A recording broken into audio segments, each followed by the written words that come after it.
সেদিন স্কুলের শেষ ঘন্টা পড়ার পরেও হেডমাস্টারের ঘরের সামনে ভিড়টা কম ছিল না। কারণ আজ স্কুলে আসছেন একজন পুরনো শিক্ষক, অরুণবাবু। প্রায় 30 বছর আগে যিনি এই স্কুলের শিক্ষক ছিলেন, ছাত্রদের কাছে তিনি ছিলেন ভীষণ কঠোর। ক্লাসে কথা বলা, হোমওয়ার্ক না করা কিংবা পরীক্ষায় নকল, কোনো কিছুই তার চোখ এড়াতো না। তবে একটা অদ্ভুত ব্যাপার ছিল, প্রতি বছর পরীক্ষার ফল প্রকাশের দিন তিনি একটা খাতা নিয়ে স্কুলের শেষ বেঞ্চে বসে থাকতেন। খাতাটার প্রথম পাতায় লেখা থাকতো, যে ছাত্রকে সবাই ভুলে যায় তাকে শিক্ষক যেন কখনো ভুলে না যান। কেউ জানতো না কথাটার অর্থ কি। সেদিন অরুণবাবু স্কুলে ঢুকতেই কয়েকজন প্রাক্তন ছাত্র তাকে ঘিরে ধরল। একজন বলল, স্যার, আমাকে চিনতে পারছেন? অরুণবাবু হেসে বললেন, চেহারা বদলে গেছে বাবা, নামটা বলো। আমি সুমন, আপনার ক্লাসের শেষ বেঞ্চে বসতাম। অরুণবাবু কিছুক্ষণ তাকিয়ে থেকে বললেন, সুমন, যে অঙ্ক পরীক্ষায় শূন্য পেয়েছিল? সবাই হেসে উঠল, সুমনও হাসল।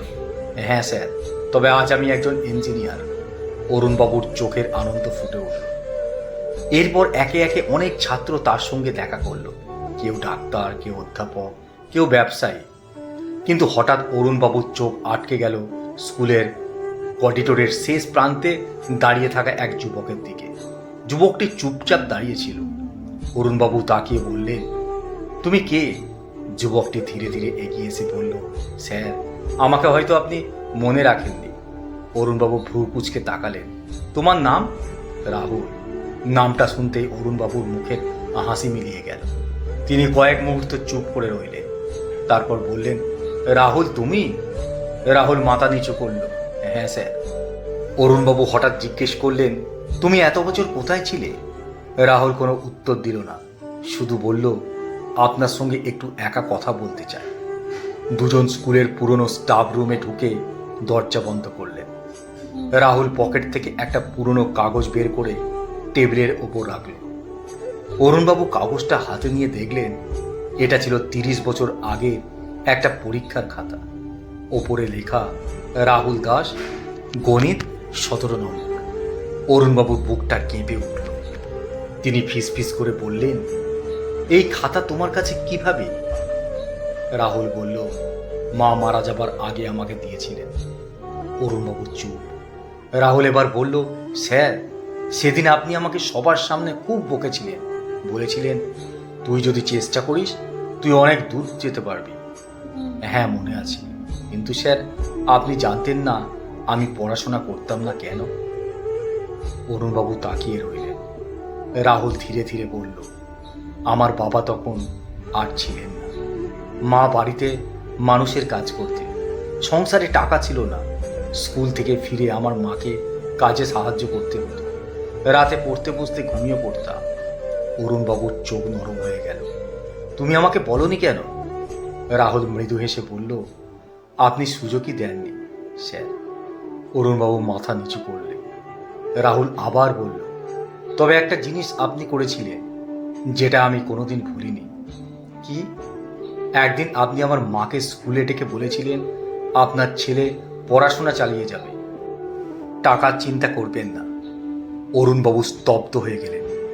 রাহুল বলল, আপনি নিজের পকেট থেকে আমার স্কুলের ফি দিয়েছিলেন, বই কিনে দিয়েছিলেন, এমনকি মাধ্যমিকের ফর্ম ফিল আপের টাকাও দিয়েছিলেন।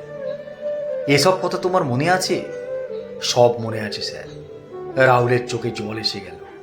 আপনি শুধু একটা শর্ত দিয়েছিলেন। অরুণবাবু ধীরে বললেন, কি শর্ত? তুই একদিন নিজের পায়ে দাঁড়াবি, তারপর আমার মতন আর একজন ছাত্রকে দাঁড় করাবি। অরুণবাবু এবার আর চোখের জল ধরে রাখতে পারলেন না। রাহুল উঠে দাঁড়ালো, তারপর ব্যাগ থেকে একটা খাম বের করে অরুণবাবুর হাতে দিল। এটা কি? আমাদের গ্রামের একটা স্কুলে নতুন লাইব্রেরি তৈরি হয়েছে, নাম দিয়েছি অরুণ স্যার স্মৃতি পাঠাগার। অরুণবাবু অবাক হয়ে তাকালেন। রাহুল বলল, আমি এখন সেই স্কুলের প্রধান শিক্ষক।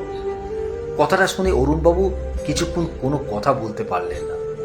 রাহুল দরজার দিকে এগিয়ে গেল। ঠিক তখন অরুণবাবু তাকে ডাকলেন, রাহুল। রাহুল ফিরে তাকাল। অরুণবাবু বললেন, সেদিন তোকে আমি একটা কথা বলেছিলাম, মনে আছে? কোন কথা? শেষ বেঞ্চে বসে থাকলে মানুষ শেষ হয়ে যায় না, শুধু তাকে কেউ একজন সামনে এনে দাঁড় করাতে হয়। রাহুল হেসে বলল, আপনি আমাকে সামনে এনেছিলেন স্যার। দুজন একে অপরের দিকে তাকিয়ে রইল। বাইরে তখন স্কুল ছুটির পরে নীরবতা। শেষ বেঞ্চগুলো খালি, কিন্তু অরুণবাবুর মনে হলো সেই খালি বেঞ্চগুলোতে যেন এখনো বসে আছে অসংখ্য ছাত্র। কেউ হয়তো পড়াশোনায় ভালো, কেউ হয়তো পিছিয়ে, কেউ হয়তো পরিবারের সমস্যায় হারিয়ে যাচ্ছে। আর একজন শিক্ষক হিসেবে তার কাজ শুধু ভালো ছাত্রদের নিয়ে এগিয়ে যাওয়া নয়, যে ছাত্রটাকে সবাই পেছনে ফেলে দেয় তার হাতটা ধরে সামনে নিয়ে আসাই একজন সত্যিকারের শিক্ষকের সবচেয়ে বড় সাফল্য। সেদিন বাড়ি ফেরার আগে অরুণবাবু একবার শেষ বেঞ্চের কাছে গিয়ে দাঁড়ালেন। টেবিলের ওপর হাত রেখে মৃদু হেসে বললেন, রাহুল, তুই কথা রেখেছিস বাবা।